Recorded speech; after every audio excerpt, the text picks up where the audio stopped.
Muy buenas noches y bienvenidos nuevamente a la serie internacional 2013 de Tiempo de Mercadeo. Yo soy Carlos Fernando Villa y vamos a continuar en la noche de hoy hablando con Deborah Scherer de Columbus 2020, una entidad sin ánimo de lucro de la ciudad de Columbus en el estado de Ohio, que nos está comentando cómo han hecho las cosas, hacia dónde van, qué tipo de empresas han atraído y qué hacen con los estudiantes. Esto lo haremos dentro de unos segundos con Deborah Scherer, repito, segundo programa con ella de nuestra serie internacional. Ya regresamos.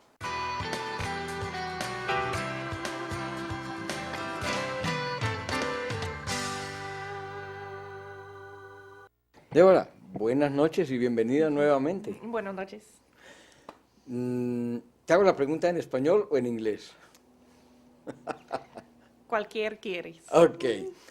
Why 2020? I should have asked you that last week, but I'm going to ask it now. Why 2020? 2020 is a perfect vision. Why Columbus 2020? What's the reason for that name?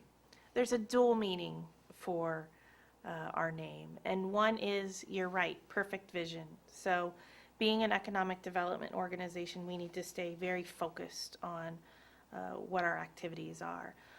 But the other reason is that when our group or organization was founded, When was that? it was in 2009 is when it was founded. But it was founded by many of the business people that are located in the Columbus region. And they felt that to have an organization like ours, we really needed to have goals attached to it to be able to look at metrics and understand whether the organization was being successful or not. And these companies are spending a lot of money to make sure that our organization is well funded to do the types of activities that we need to do. And so they put together a 10-year strategy. And this 10-year strategy started in 2010 and ends in 2020. How did you get the name? Who was the responsible for the name? A company, or did you hire a company to come up with a name? Or it was just people who founded Columbus 2020 who once said, hey, Columbus 2020. How was that? Do you know? I'm not exactly sure who is responsible for the name. I can tell you that we did work with a consulting company who helped us put together the 10-year strategy. And I believe the organization or those individuals that were brought together to put together the strategy itself collectively came up with the name. Deborah, do you charge anything for your services? When a company comes to Columbus, you charge anything to them? Because you have to get funds from somewhere, not only from donors or people who are involved in the operation, but I don't think you're working for free. Carlos, that's actually one of the beauties about our Columbus organization 2020. is that we don't charge for our services. For companies who are looking at growing here, all of those services are offered at no charge. And the way that we're able to do that is because we have 300 investors who have invested in our organization. We have about an $8 million budget a year. And those 300 investors are contributing that $8 million to our organization. As a contribution, not as a pay that they have to make. That's exactly right. I mean, they are investing in our organization because there are a few reasons. One is because if our community and our region continues to prosper, they will benefit from that as being a company located here. And secondly, some of them are on the services side of the business. And so as we have companies that come in who are looking at expanding, or we're working with companies here, we do make a lot of referrals to our investors. And so they are eventually able to benefit because they're gaining more customers. I am sure that you have had problems because, I mean, problem-free, I don't know any company that has no problems at all. So I am sure you have had any problems with some of the companies that have been establishing their operations here. And can you give us some examples of those problems? What type of problems have they had? So I'll give you an example of a company that I worked with from Italy that established themselves here. They were not sure, in some cases, where to go to find good employees. And so they were putting advertisements in the paper, people were applying, and they were hiring individuals. Well, some of those individuals were not the most trustworthy individuals. And so they found that one employee was taking items from the business that shouldn't have been taken. But what we did was we went in and we said, okay, who are you working with? Standard operation in the United States is that you're doing background checks on employees, that you are doing drug testing on employees, that you've put together rules and how the company should operate. And that's something that the company should be doing before they hire employees. Oh, and if that's something that you're interested in pursuing to make sure that you have good employees, allow us to introduce you to some companies that specialize in those activities. And you as a company don't have to do it by yourselves. You can hire services where all of this is done before you're even seeing those potential people to hire. Do you provide legal advice too? We don't provide legal advice. However, of the 300 investors that I've spoken about, there are several law firms that are investing in our organization. So we will refer people to reputable law firms that we're aware of, where they can then gain their services. Yeah, but I mean, Chamber of Commerce or that type of organizations, do you provide that advice, how to go to register before the Chamber of Commerce or any offices, legal offices where they have to register? I mean, absolutely, we can give them guidelines on what they should be doing.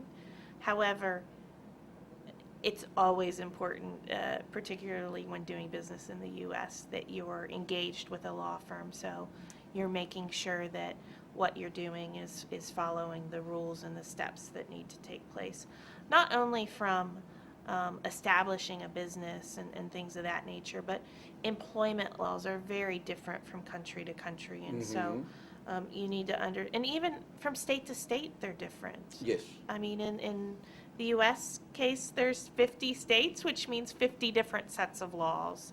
And so it's important for companies to understand all of that when they're coming in, so they're not finding themselves with problems later. And that gets to be pretty complex. And so we can advise them of trustworthy and good service providers, but for us to take on that legal work itself is not something that we do. Okay, Deborah, let's go to a commercial break and we'll be right back, okay? Okay. Vamos entonces a otra serie de comerciales y ya estamos de nuevo con ustedes. Ya volvemos. Deborah, let's get into marketing. Okay. Do you have a marketing plan? Absolutely. We have an overall marketing plan that our organization is involved in. We also have, for me working on the international side of the business, each country we're doing different marketing pitches in and approaching the market differently. So, yes, we do have a marketing plan. What was the most difficult part of the marketing plan? The most difficult part of the marketing plan, in my opinion, Yes. is keeping up with the ever-changing world of marketing, whether it's social media or the website or whether it's print material or You mean whatever communication? it may be, communication. It's ever-changing, and continually being on top of that is very difficult. Because, I don't think that being an operation like the one you have in Columbus 2020, establishing or, getting objectives, marketing objectives, segmenting the market is not a big deal, is it? Actually, marketing is a very, very big deal. Oh, well, marketing, yes, it is a big deal. But when you are going to do the segmentation, I don't think it is a big deal. Well, I kind of look at it in this way, Carlos, is that you only have a few minutes to grab a potential investor's attention. And so, having the right information available, potentially in their own language, um, talking about the right points that may attract them, which means understanding what your value proposition is, Yes. understanding which industries best fit with your region or city or whatever location it may be, understanding that and being able to communicate that in a very short, concise way is extremely important. It is important, and I understand it is a little difficult because when you're going to say, hey, we're going to attract people from Latin America, well, you have to look at the economic situation of each country, which is not the same. Mexico, Colombia, Peru, Ecuador, Argentina. You know, we all have different type of problems, political problems, economical problems, labor problems, you know, you name it. But, you know, segmenting the market for you is a thing that you should do. And then position, Columbus 2020, competitive speaking. How did you do that? Well, we didn't do it on our own. We hired experts to help You didn't us. call me. You weren't available at that moment. No, we hired local experts who could help us with that and help us with the positioning. And one thing I'll say is we're continuing to tweak that as we see what works and what hasn't worked and where we're getting the best attention. We continue to tweak that. It's not useful if you put it on the shelf and let it accumulate dust. So we're always experimenting on what works. And what about the communication process? Because, again, you can't say the same thing in the same way to different countries. You have to say the same thing in different ways. Is that so difficult for you? Well, we have our brand, and we don't deviate from the brand itself. No, you can't. It's yes, and believe me, our marketing people will not allow us to deviate. Of course, I understand from the that. brand. But we have to figure out what resonates with whatever target market we're going after. And so we try to be consistent as possible with the brand. You have to. While changing the messaging a little bit. That's what I mean. You have to say the same thing in a different manner, different way, because you can't use the same language, you can use the same words. Right. Probably competitive positioning that you have in one country may be different from another country because it's not the same. So that's kind of difficult. But another topic of marketing that we should talk about is distribution. How do you make people to get to you in an easy way? It depends on the market. Some markets prefer web-based. Some people prefer still telephones. Some prefer email. Or some prefer to come Some here. prefer print, yes. Or So come here. what we do, or come in person. So what we try to do is make it available to approach us in any way that the client prefers. And do you have offices or people in other countries?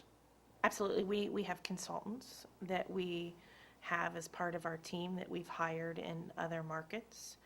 And we do that in two ways. One is we hire them on a per project basis where there's a defined beginning and end of a project. So maybe we're going to be traveling to a market and they help us for a period before we travel, during our time when we're there, and then after to help us identify potential prospects.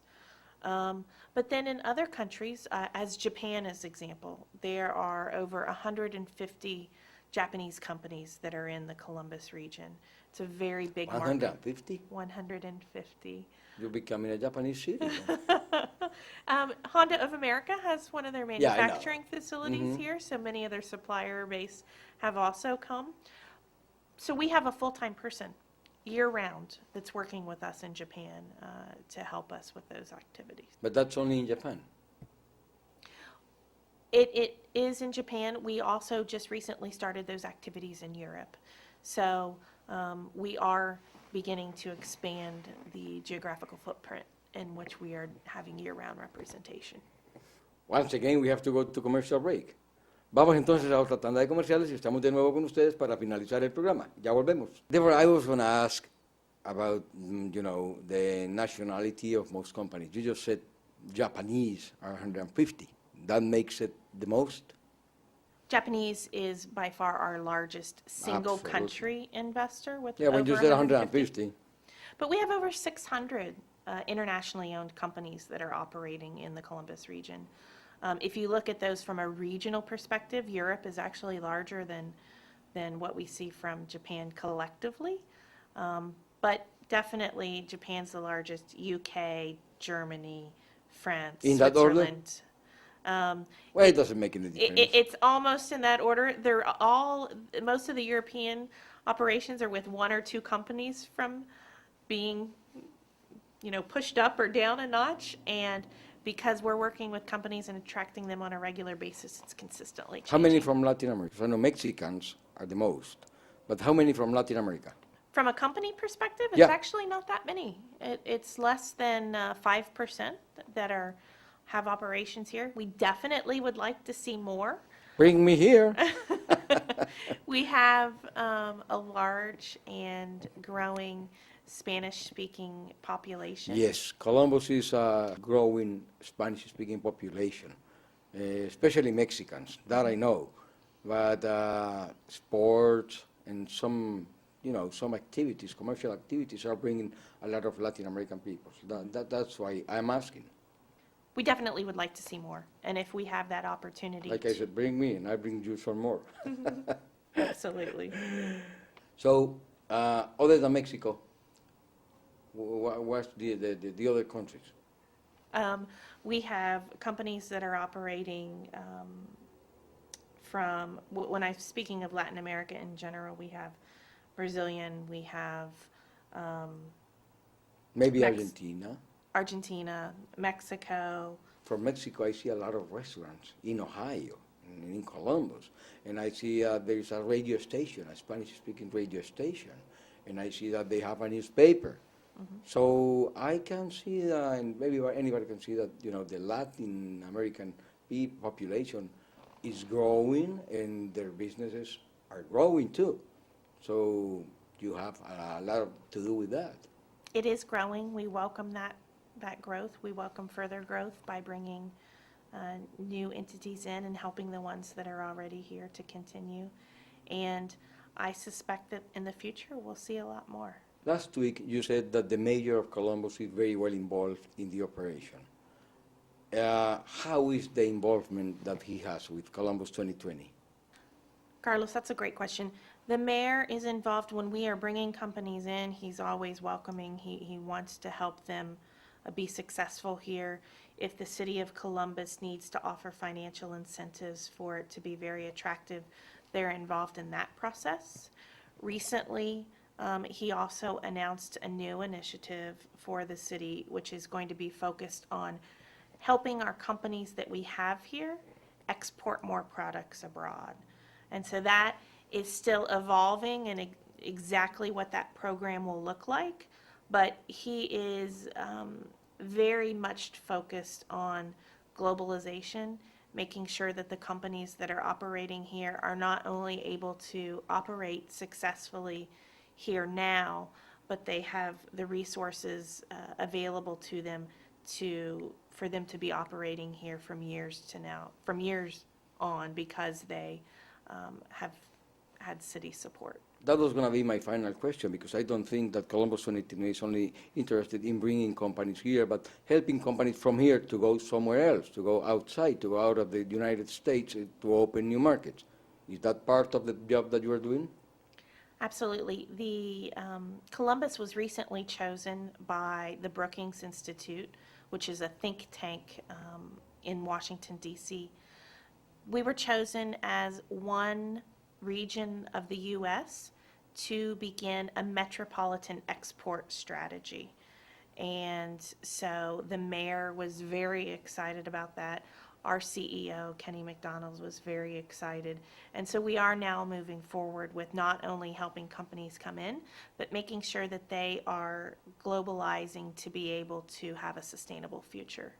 How many companies from other states within the United States? There are 16 in total that have been chosen to go through this program so far. They are here already. I mean, they have established the businesses here yet. There have been 16 other cities around the U.S. that have been chosen to go through this pilot. We're now in the process of identifying those companies that would be good candidates for going through the program and learning how to sell their products into other markets. Okay, Deborah, you see that time in television flies, and our time is up. So we have to say goodbye and thank you, and I have to wish you the very best, and I hope you bring me here to Columbus. Well, gracias para la oportunidad para hablar contigo hoy. Oh, thank you. Y ya ustedes ven pues como una empresa como Columbus 2020 está atrayendo compañías aquí a la ciudad y está atrayendo compañías para que exporten y puedan abrir operaciones en un mundo globalizado. Esperamos que sigan con nosotros en la serie internacional y por el momento muchísimas gracias y una feliz noche.